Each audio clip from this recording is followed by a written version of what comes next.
Whatever forces may govern human life, if they are to be recognized by man, must betray themselves in human experience. Progress in science or religion, no less than in morals and art, is a dramatic episode in man's career, a welcome variation in his habitat and state of mind, although this variation may often regard or propitiate things external, adjustment to which may be important for his welfare. The importance of these external things, as well as their existence,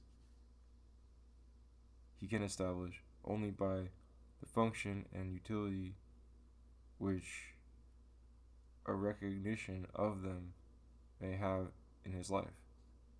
The entire history of progress is a moral drama, a tale man might unfold in a great autobiography, could his myriad heads and countless scintillas of consciousness conspire, like the 70 Alexandrian sages, in a single version of the truth committed to each for interpretation. What themes would prevail in such an examination of heart? In what order and with what emphasis would they be recounted? In which of its adventures would the human race, reviewing its whole experience, acknowledge a progress and a gain? To answer these questions, as they may be answered speculatively and provisionally by an individual, is the purpose of the following work. A philosopher could hardly have a higher ambition than to make himself a mouthpiece for the memory and judgment of his race, yet the most causal consideration of affairs already involves an attempt to do the same thing. Reflection is pregnant from the beginning with all the principles of synthesis and valuation needed in the most comprehensive criticism. So soon as man ceases to be wholly immersed in sense, he looks before and after, he regrets and desires, and the moments in which prospect or retrospect takes place constitute the reflective or representative part of his life. In contrast to the unmitigated flux of sensations in which nothing ulterior is regarded, representation, however, can hardly remain idle and merely speculative. To the ideal function of envisaging the absent, memory and reflection will add, since they exist and constitute a new complication in being, the practical function of modifying the future. Vital impulse, however, when it is modified by reflection and veers in sympathy with judgments pronounced on the past, is properly called reason.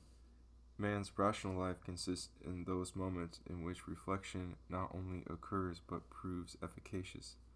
What is absent then works in the present, and values are imputed where they cannot be felt.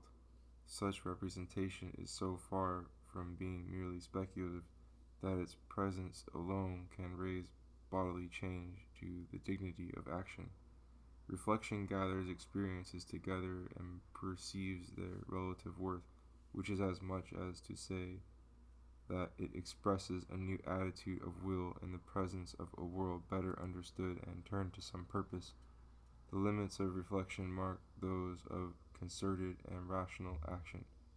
They circumscribe the field of cumulative experience, or, what is the same thing, of profitable living.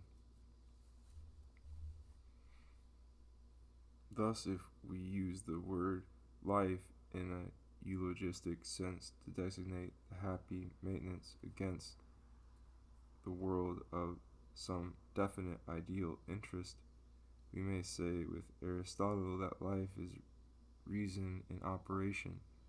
The life of reason will then be a name for that part of experience which perceives and pursues ideals, all conduct so controlled, and all sense so interpreted as to perfect natural happiness.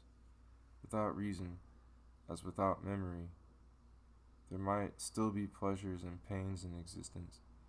To increase those pleasures and reduce those pains would be to introduce an improvement into the sentient world, as if a devil suddenly died in hell or in heaven a new angel were created. Since the beings, however, in which these values would reside would, by hypothesis, know nothing of one another, and since the betterment would take place unprayed for and unnoticed, it could hardly be called a progress, and certainly not a progress in man, since man, without the ideal continuity given by memory and reason, would have no moral being.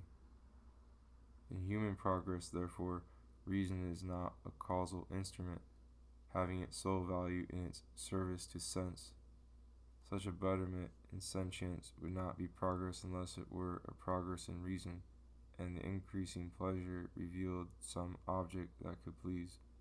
For without a picture of the situation from which a heightened vitality might flow, the improvement could be neither remembered nor measured nor desired.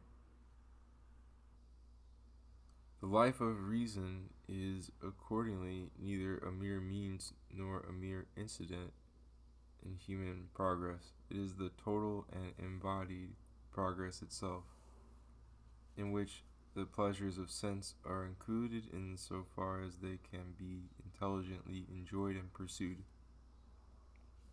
To count man's rational moments would be to take an inventory of all his goods, for he is not himself, as we say, with unconscious accuracy in the others. If he ever appropriates them in recollection or prophecy, it is only on the ground of some physical relation which they may have to his being. Reason is as old as man and as prevalent as human nature, for we should not recognize an animal to be human unless his instincts were to some degree conscious of their ends and rendered his ideas in that measure relevant to conduct. Many sensations, or even a whole world of dreams, do not amount to intelligence until the images in the mind begin to represent in some way, however symbolic, the forces and realities confronted in action. There may well be intense consciousness in the total absence of rationality. Such consciousness is suggested in dreams, in madness, and may be found, for all we know, in the depths of universal nature. Minds peopled only by desultory visions and lusts would not have the dignity of human souls, even if they seem to pursue certain objects unerringly, for that pursuit would not be illumined by any vision of its goal. Reason and humanity begin with the union of instinct and ideation.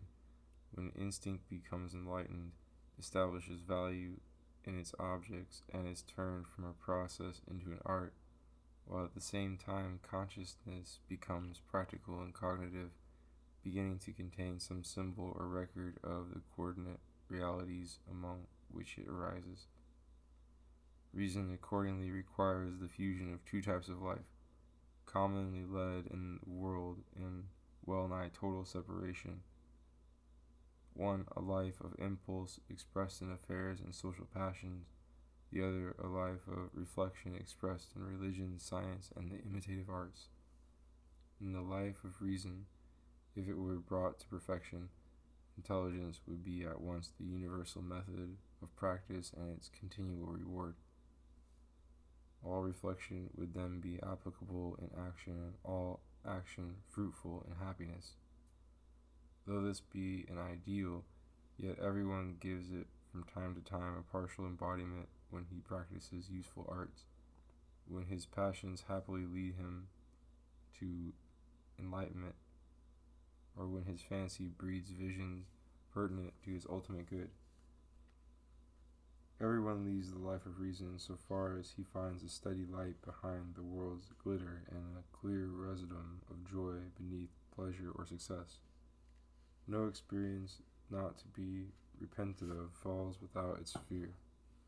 Every solution to a doubt, in so far as it is not a new error, every practical achievement not neutralized by a second maladjustment consequent upon it, every consolation not the seed of another greater sorrow, may be gathered together and built into this edifice.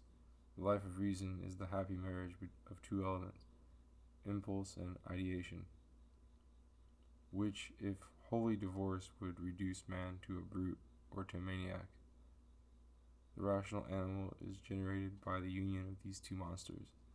He is constituted by ideas which have ceased to be visionary and actions which have ceased to be vain. Thus, the life of reason is another name for what, in the widest sense of the word, might be called art. Operations become arts when their purpose is conscious and their method teachable. In perfect art, the whole idea is creative and exists only to be embodied, while every part of the product is rational and gives delightful expression to that idea. Like art, again, the life of reason is not a power but a result.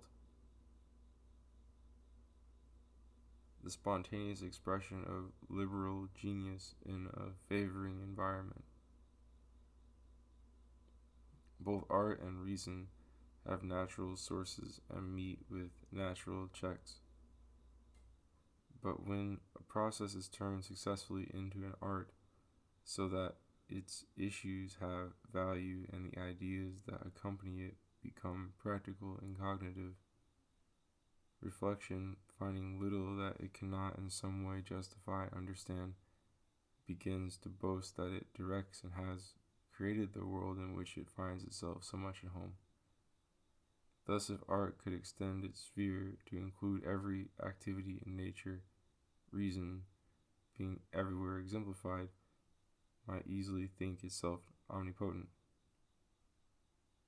This ideal, far as it is from actual realization, has so dazzled men that in their religion and mythical philosophy they have often spoke as if it were already actual and efficient.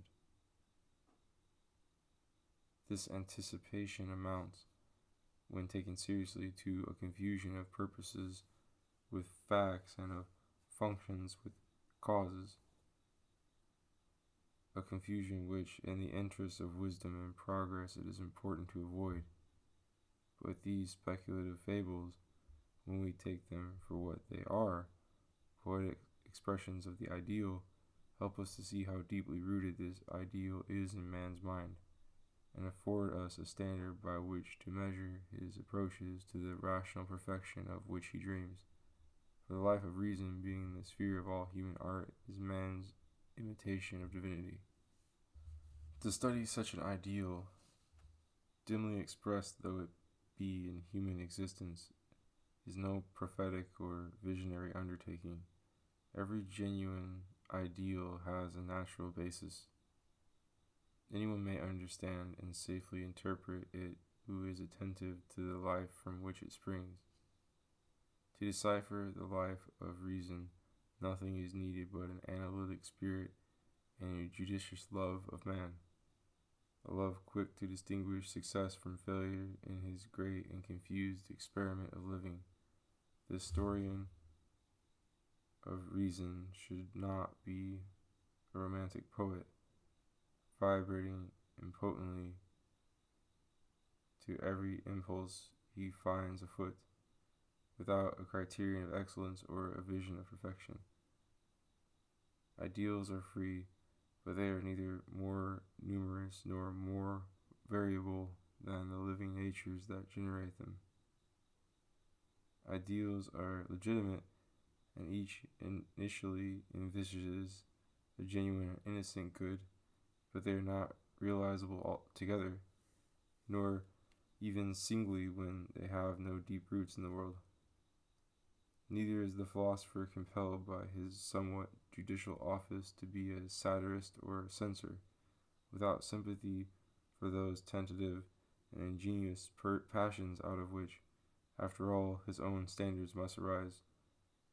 He is the chronicler of human progress, and to measure that progress he should be equally attentive to the impulses that give it direction and to the circumstances amid which it stumbles toward its natural goal.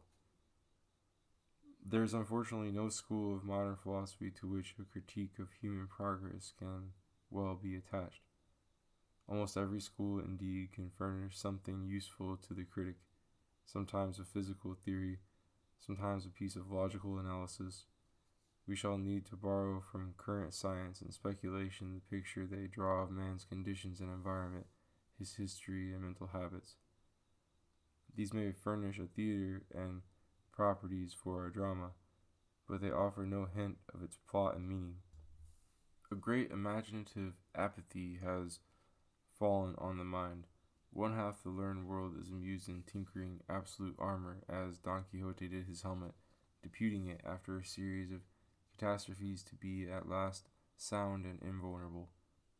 The other half, the naturalists who have studied psychology and evolution, look at life from the outside, and the processes of nature make them forget her uses. Bacon indeed had prized science for adding to the comforts of life, a function still commemorated by positivists in their eloquent moments. Habitually, however, when they utter the word progress, it is, in their mouths, a synonym for inevitable change, or at best for change in that direction which they conceive to be on the whole predominant. If they combine with physical speculation some elements of morals, these are usually purely formal, to the effect that happiness is to be pursued, probably alas, because to do so is a psychological law. But what happiness consists in we gather only from causal observations or by putting together their national prejudice and party saws. The truth is that even this radical school, emancipated as it thinks itself, is suffering from the after effects of supernaturalism. Like children escaped from school, they find their whole happiness in freedom. They are proud of what they have rejected, as if a great wit were required to do so, but they do not know what they want.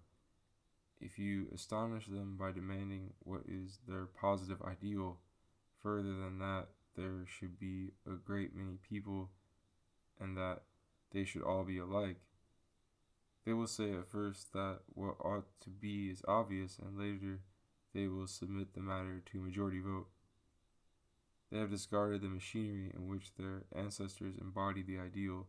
They have not perceived that those symbols stood for the life of reason and gave fantastic and embarrassed expression to what in itself is pure humanity, and they have thus remained entangled in the colossal error that ideals are something adventitious and unmeaning, not having a soil in mortal life nor a possible fulfillment there. The profound and pathetic ideas which inspired Christianity were attached in the beginning to ancient myths and soon crystallized into many new ones. The mythical manner pervades Christian philosophy, but myth succeeds in expressing ideal life only by misrepresenting its history and conditions. This method was indeed not original with the fathers. They had borrowed it from Plato, who appealed to parables himself in an open and harmless fashion, yet with disastrous consequences to his school. Nor was he the first, for the instinct to regard poetic fictions as revelations of supernatural facts is as old as the soul's primitive incapacity to distinguish dreams from waking perceptions, sign from things signified, and inner emotions from external powers. Such confusions, though in a way they obey moral forces, make a rational estimate of things impossible. To misrepresent the conditions and consequences of action is no merely speculative error. It involves a false emphasis in character and an artificial balance and coordination among human pursuits. When ideals are hypostasized into powers alleged to provide for their own expression, the life of reason cannot be conceived. In theory, its field of operation is preempted and its function gone, while in practice its inner impulses are turned awry by artificial stimulation and repression. The patristic systems, though weak in their foundations, were extraordinarily wise and comprehensive in their working out, and while they inverted life, they preserved it. Dogma added to the universe fabulous perspectives.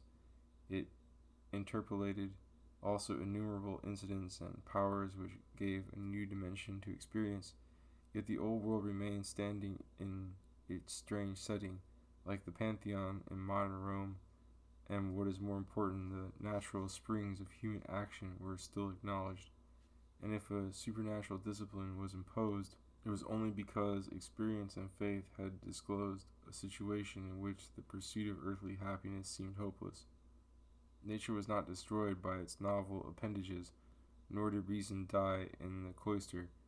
It hibernated there, and could come back to its own in due season, only a little dazed and weakened by its long confinement.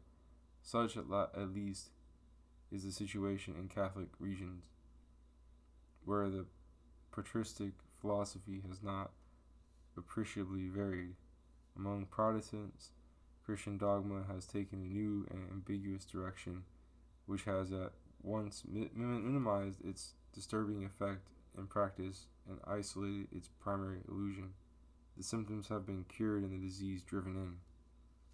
The tenets of Protestant bodies are notoriously varied and, on principle, subject to change.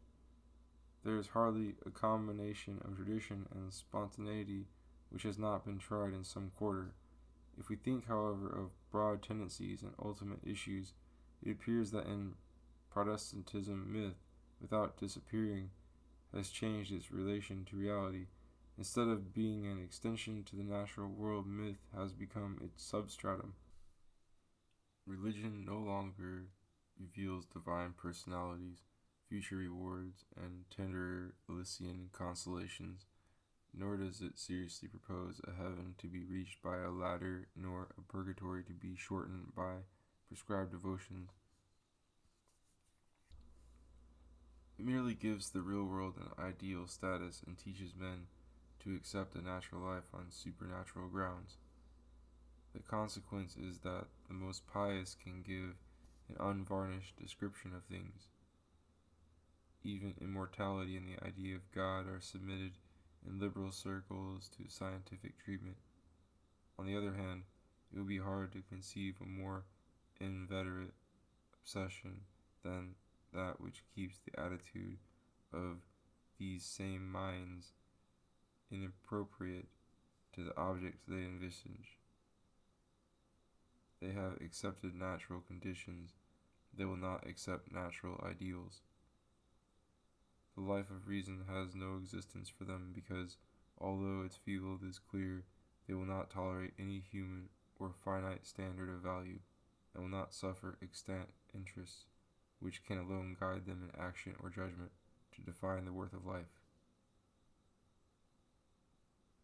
The after effects of Hebraism are here contrary to its foundations, for the Jews loved the world so much that they brought themselves, in order to win and enjoy it, to an intense concentration of purpose. But this effort and discipline, which had of course been mythically sanctioned, not only failed of its object, but grew far too absolute and sublime to think its object could ever have been earthly, and the supernatural machinery which was to have secured prosperity, while that still enticed, now had to furnish some worthier object for the passion it had artificially fostered. Fanaticism consists in redoubling your effort when you have forgotten your aim. An earnestness which is out of proportion to any knowledge or love of real things, which is therefore dark and inward, and thinks itself deeper than the earth's foundations. Such an earnestness, until culture turns it into intelligent interest, will naturally breed a new mythology. It will try to place some world of Afrites and shadowy giants behind the constellations, which it finds too distinct and constant to be its companions or supporters, and it will assign to itself vague and infinite tasks, for which it is doubtless better equipped than for those which the earth now sets before it. Even these, however, since they are parts of an infinite whole, the mystic may histrionically, perhaps yet zealously, undertake, but as his eyes will be perpetually fixed on something invisible beyond, and nothing will be done for its own sake or enjoyed in its own fugitive presence, there will be little art and little joy in existence. All will be a tossing servitude and illiberal mist, where the parts will have no final values and the whole no pertinent direction.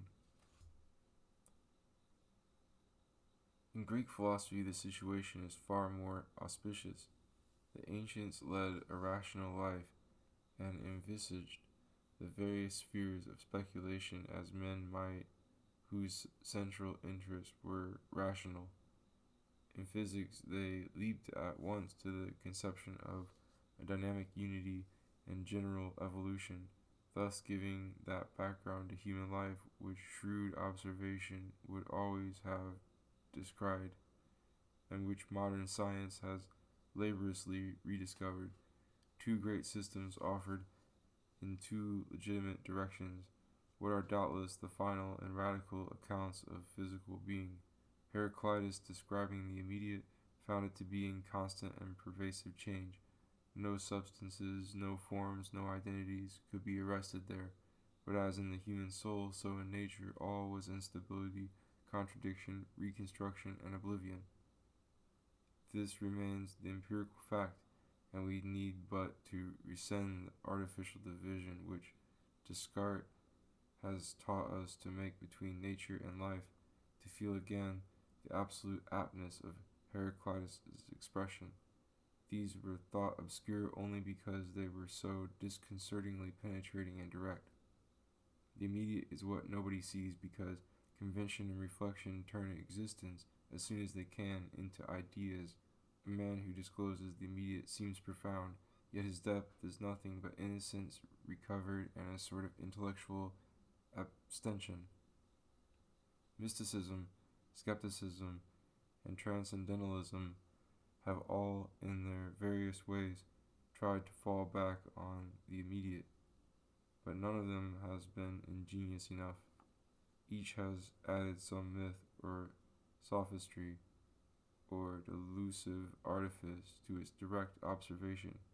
Heraclitus remains the honest prophet of immediacy, a mystic without raptures or bad rhetoric, a skeptic who does not rely for his results on conventions unwittingly adopted, the transcendentalist without false pretensions or incongruous dogmas. The immediate is not, however, a good subject for discourse, and the expounders of Heraclitus were not unnaturally blamed for monotony.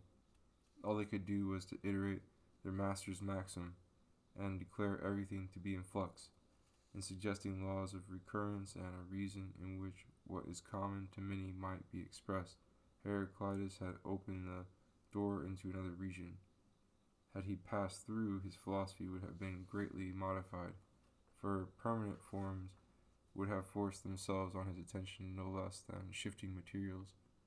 Such a Heraclitus would have anticipated Plato, but the time for such a synthesis had not yet arrived. At the opposite pole from immediacy lies intelligibility.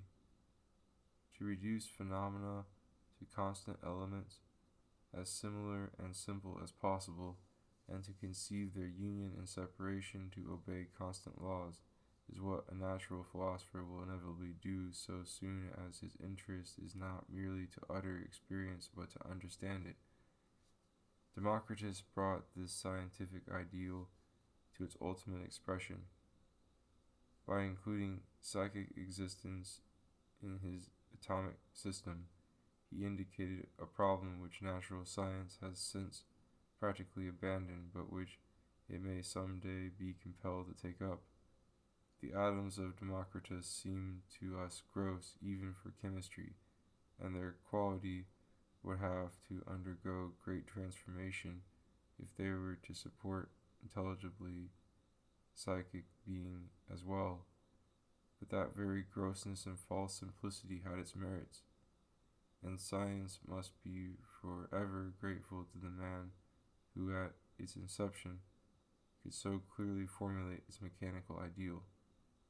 That the world is not so intelligible as we could wish is not to be wondered at. In other respects also it fails to respond to our ideals. Yet our hope must be to find it more propitious to the intellect as well as to all the arts in proportion as we learn better how to live in it. The atoms of what we call hydrogen or oxygen may well turn out to be worlds, as the stars are which make atoms for astronomy. Their inner organization might be negligible on our rude plane of being. Did it disclose itself, however, it would be intelligible in its turn only if constant parts and constant laws were discernible within each system. So that while atomism at a given level may not be a final or metaphysical truth, it will describe on every level the practical and efficacious structure of the world. We owe to Democritus this ideal of practical intelligibility, and he is accordingly an eternal spokesman of reason. His system, long buried with other glories of the world, has been partly revived, and although it cannot be verified in haste, for it represents an ultimate ideal, every advance in science reconstitutes it in some particular. Mechanism is not one principle of explanation among others. In natural philosophy, where to explain means to discover origins, transmutations, and laws, mechanism is explanation itself. Heraclitus had the good fortune of having his physics absorbed by Plato. It is a pity that Democritus' physics was not absorbed by Aristotle, for with the flux observed and mechanism conceived to explain it, the theory of existence is complete, and had a complete physical theory been incorporated into the Socratic philosophy, wisdom would have lacked none of its parts. Democritus, however, appeared too late, when ideal science had overrun the whole field and initiated a verbal and dialectical physics, so that Aristotle, for all his scientific temper and studies, built his natural philosophy on a lamentable misunderstanding and condemned thought to confusion for 2,000 years. If the happy freedom of the Greeks from religious dogma made them the first natural philosophers, their happy political freedom made them the first moralists. It was no accident that Socrates walked the Athenian agora. It was no petty patriotism that made him shrink from any other scene. His science had its roots there, in the personal independence, intellectual vivacity, and clever dialectic of his countrymen. Ideal science lives in discourse. It consists in the active exercise of reason, in signification, appreciation, intent, and self-expression. Its sum total is to know oneself, not as psychology or anthropology might describe a man, but to know, as the saying is, one's own mind. Nor is he who knows his own mind forbidden to change it. The dialectician has nothing to do with future possibilities or with the opinion of anyone but the man addressed. This kind of truth is but adequate veracity. Its only object is its own intent. Having developed in the spirit of consciousness of its meanings and purposes, Socrates rescued logic and ethics forever from authority. With his friends, the sophists, he made man the measure of all things, after bidding him measure himself, as they neglected to do, by his own ideal.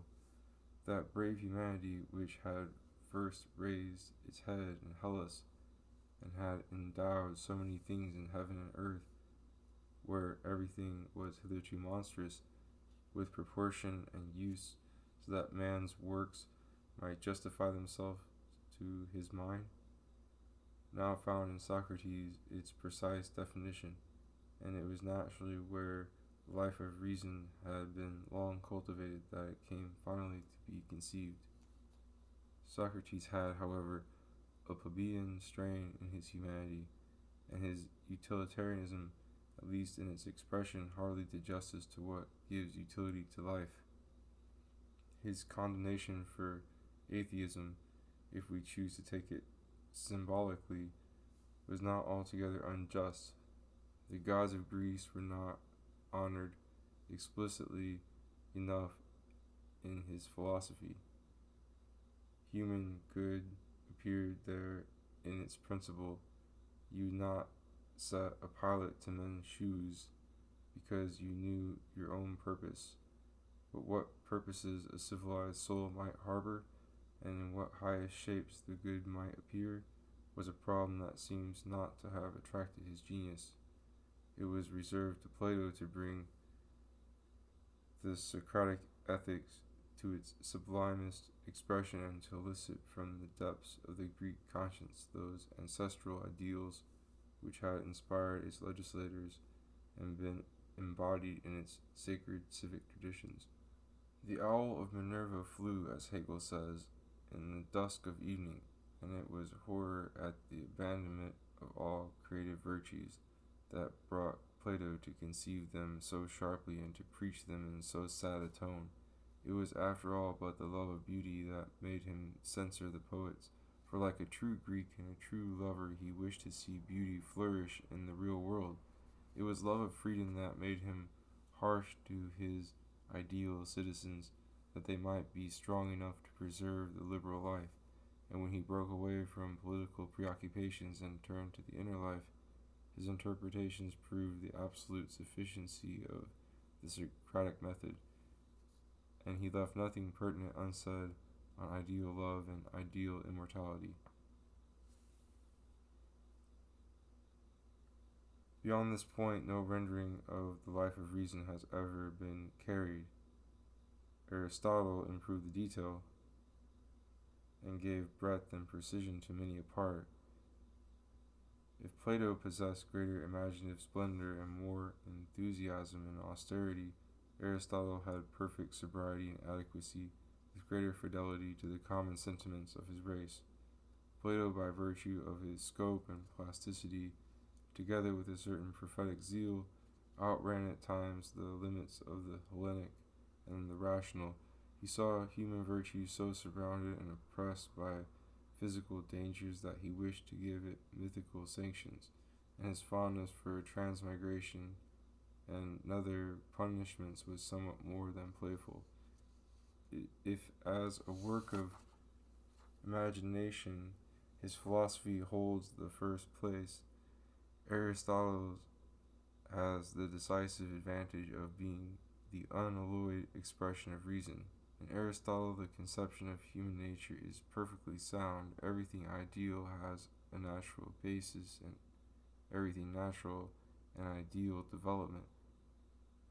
His ethics, when thoroughly digested and weighed, especially when the meager outlines are filled in with Plato's more discursive expositions, will seem therefore entirely final.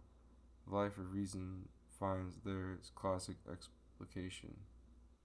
As it is improbable that there will soon be another people so free from preoccupations, so gifted and so fortunate as the Greeks, were capable in consequence of so well exemplifying humanity, so also it is improbable that a philosopher will soon arise with Aristotle's scope, judgment, or authority, one knowing so well how to be both reasonable and exalted. It might seem vain, therefore, to try to do afresh what has been done before with unapproachable success, and instead of writing inferior things at great length about the life of reason, it might be simpler to read and to propagate what Aristotle wrote with such immortal justness and masterly brevity. But times change, and though the principles of reason remain the same, the facts of human life and of human conscience alter. A new background, a new basis of application appears for logic, and it may be useful to restate old truths in new words, the better to prove their eternal validity. Aristotle is, in his morals, Greek, concise and elementary. As a Greek, he mixes with the ideal argument, illustrations, appreciations, and conceptions which are not inseparable from its essence.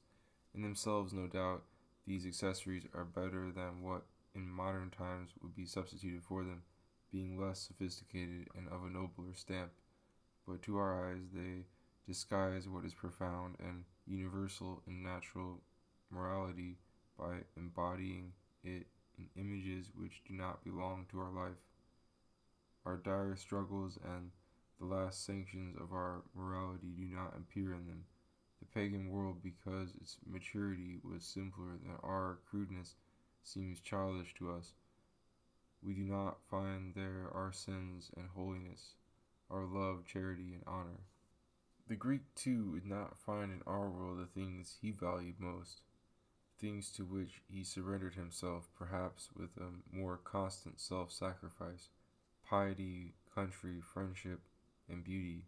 And he might add that his ideals were rational and he could attain them, while ours are extravagant and have been missed. Yet even if we acknowledged his greater good fortune, it would be impossible for us to go back and become like him. To make the attempt would show no sense of reality and little sense of humor. We must dress in our own clothes if we do not wish to substitute a masquerade for practical existence. What we can adopt from Greek morals is only the abstract principle of their development, their foundation in all the extant forces of human nature, and their effort toward establishing a perfect harmony among them. These forces themselves have perceptibly changed, at least in their relative power. Thus, we are more conscious of wounds to stanch and wrongs to fight against, and less of goods to attain. The movement of conscience has veered. The center of gravity lies in another part of the character. Another circumstance that invites a restatement of rational ethics is the impressive illustration of their principle which subsequent history has afforded. Mankind has been making extraordinary experiments of which Aristotle could not dream, and their result is calculated to clarify even his philosophy, for in some respects it needed experiments and clarification. He had been led into a systematic fusion of dialectic with physics, and of this fusion all pretentious modern philosophy is the aggravated extension. Socrates' pupils could not abandon his ideal principles, yet they could not bear to abstain from physics altogether. They therefore made a mock physics in moral terms, out of which theology was afterward developed. Plato, standing nearer to Socrates and being no naturalist by disposition, never carried the fatal experiment beyond the mythical stage. He accordingly remained the pure moralist, much as Aristotle's judgment may be preferred in many particulars. Their relative position may be roughly indicated by saying that Plato had no physics and that Aristotle's physics were false, so that ideal science in the one suffered from want of environment and control, while in the other it suffered from misuse in a sphere where it had no application. What had happened was briefly this. Plato, having studied many sorts of philosophy and being a bold and universal genius, was not satisfied to leave all physical questions pending, as his master had done. He adopted accordingly Heraclitus's doctrine of the immediate, which he now called the realm of phenomena. For what exists at any instant, if you arrest and name it, turns out to have been an embodiment of some logical essence, such as discourse might define. In every fact, some idea makes its appearance, and such an apparition of the ideal is a phenomenon. Moreover, another philosophy had made a deep impression on Plato's mind and had helped to develop Socratic definitions. Parmenides had called the concept of pure being the only reality, and to satisfy the strong dialectic by which this doctrine was supported, and at the same time to bridge the infinite chasm between one formless substance and many appearances irrelevant to it, Plato substituted the many Socratic ideas, all of which were relevant to appearance, for the one concept of Parmenides. The ideas thus acquired what is called metaphysical subsistence, for they stood in the place of the Eleatic absolute, and at the same time were the realities that phenomena manifested. The technique of this combination is much to be admired, but the feat is technical and adds nothing to the significance of what Plato has to say on any concrete subject. This barren triumph was, however fruitful in misunderstandings. The characters and values a thing possessed were now conceived to subsist apart from it, and might even have preceded it and caused its existence. A mechanism composed of values and definitions could thus be placed behind phenomena to constitute a substantial physical world. Such a dream could not be taken seriously until good sense was wholly lost and a bevy of magic spirits could be imagined peopling the infinite and yet carrying on the business of earth. Aristotle rejected the metaphysical subsistence of ideas, but thought they might still be essences operative in nature, if only they were identified with the life or form of particular things. The dream thus lost its frank wildness, but none of its inherent incongruity, for the sense in which characters and values make a thing what it is purely dialectical. They give it its status in the ideal world, but the appearance of these characters and values here and now is what needs explanation in physics, an explanation which can be furnished, of course, only by the physical concatenation and distribution of causes.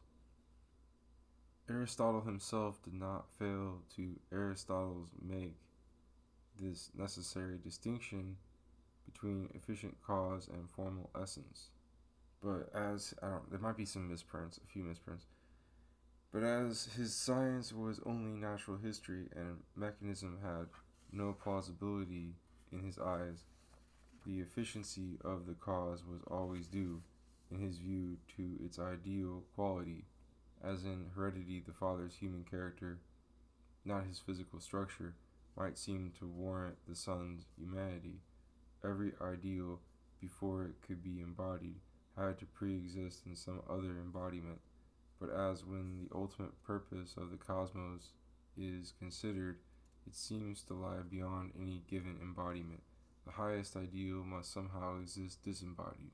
It must pre-exist, thought Aristotle, in order to supply, by way of magic attraction, a physical cause for perpetual movement in the world.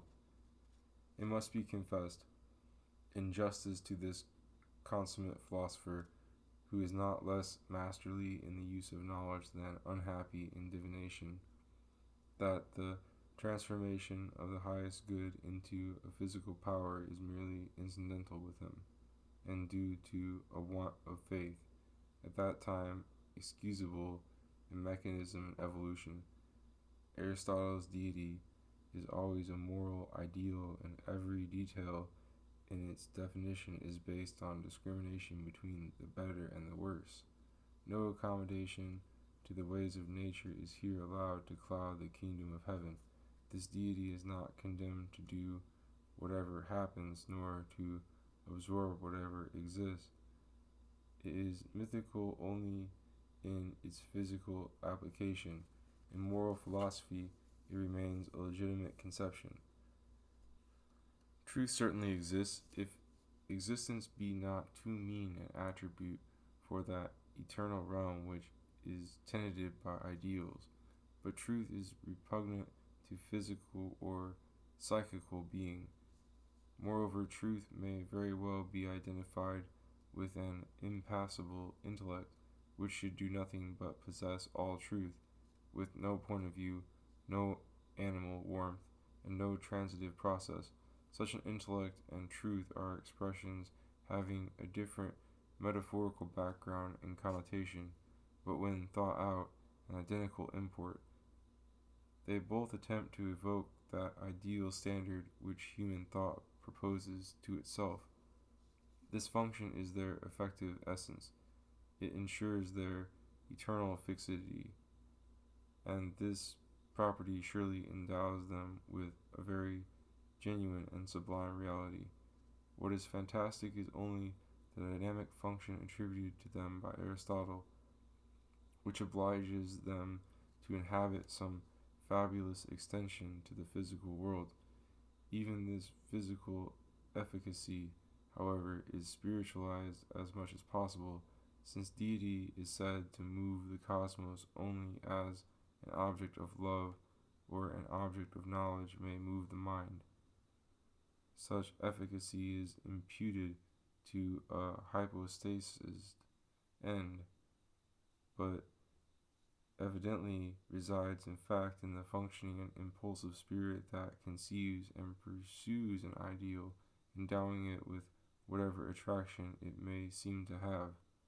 The absolute intellect described by Aristotle remains, therefore, as pertinent to the life of reason as Plato's ideal of the good, though less comprehensive, for it abstracts from all animal interest, from all passion and mortality.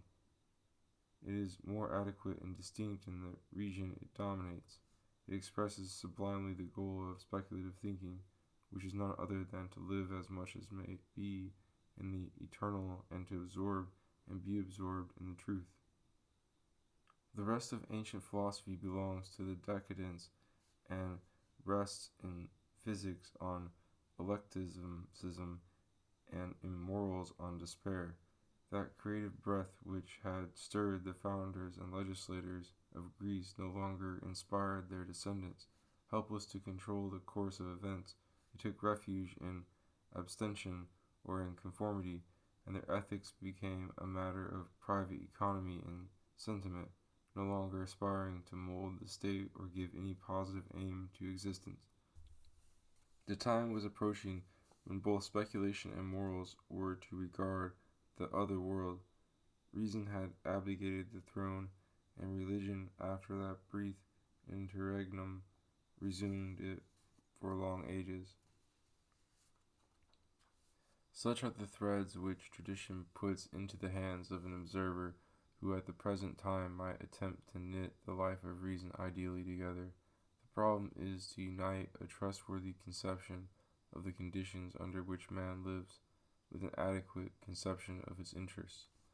Both conceptions, fortunately, lie before us. Heraclitus and Democritus, in systems easily seen to be complementary, gave long ago a picture of nature such as all later observation, down to our own day, has done nothing but fill out and confirm. Psychology and physics still repeat their ideas, often with richer detail, but never with a more radical or prophetic glance. Nor does the transcendental philosophy, in spite of its self-esteem, add anything essential. It was a thing taken for granted in ancient and scholastic philosophy, that a being dwelling, like man, in the immediate, whose moments are in flux, needed constructive reason to interpret his experience and paint in his unstable consciousness some symbolic picture of the world. To have reverted to this constructive process and studied its stages is an interesting achievement, but the construction is already made by common sense and science, and it was visionary insolence in the Germans to propose to make that construction otherwise. Retrospective self-consciousness is dearly bought if it inhabits the intellect and embarrasses the inferences which, in its spontaneous operation, it has known perfectly how to make.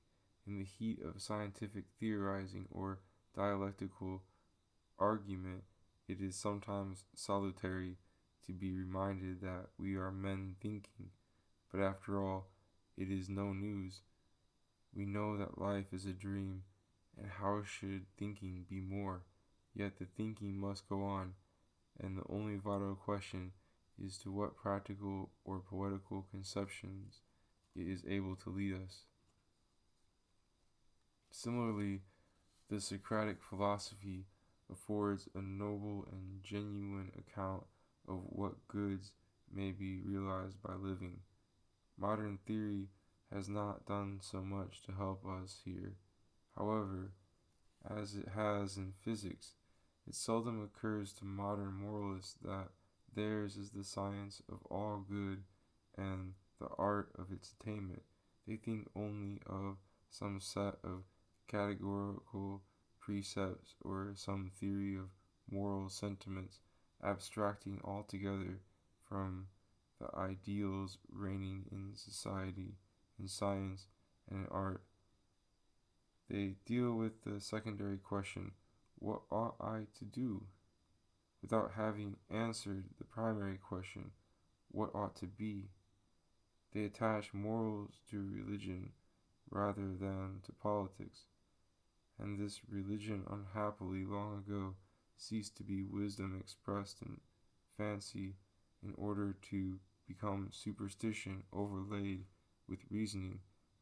They divide man into compartments, and the less they leave in the one labeled morality, the more sublime they think their morality is, and sometimes pedantry and scholasticism are carried so far that nothing but an abstract sense of duty remains in the broad region which should contain all human goods.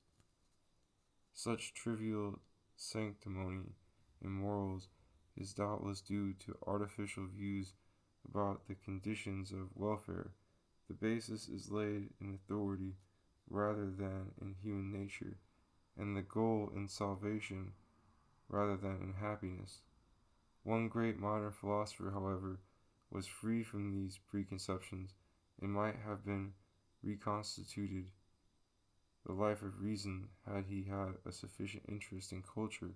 Spinoza brought man back into nature and made him the nucleus of all moral values, showing how he may recognize his environment and how he may master it.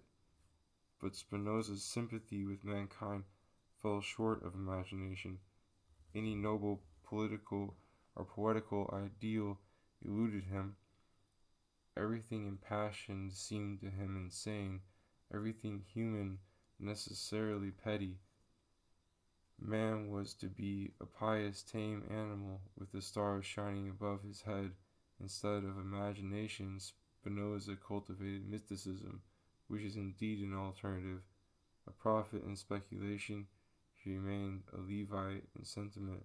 Little or nothing would need to be changed in his system if the life of reason in its highest ranges were to be grafted upon it. But such affiliation is not necessary, and it is rendered unnatural by the lack of sweep and generosity in Spinoza's practical ideals. For moral philosophy, we are driven back then upon the ancients, but not, of course, for moral inspiration. Industrialism and democracy, the French Revolution, the Renaissance, and even the Catholic system, which in the midst of ancient illusions enshrines so much tenderness and wisdom, still live in the world, though forgotten by philosophers, and point unmistakably toward their several goals. Our task is not to construct, but only to interpret ideals, confronting them with one another and with the conditions which, for the most part, they alike ignore. There is no need of refuting anything, for the will which is behind all ideals and behind most dogmas cannot itself be refuted, but it may be enlightened and led to reconsider its intent when its satisfaction is seen to be either naturally impossible or inconsistent with better things. The age of controversy is past, that of interpretation has succeeded.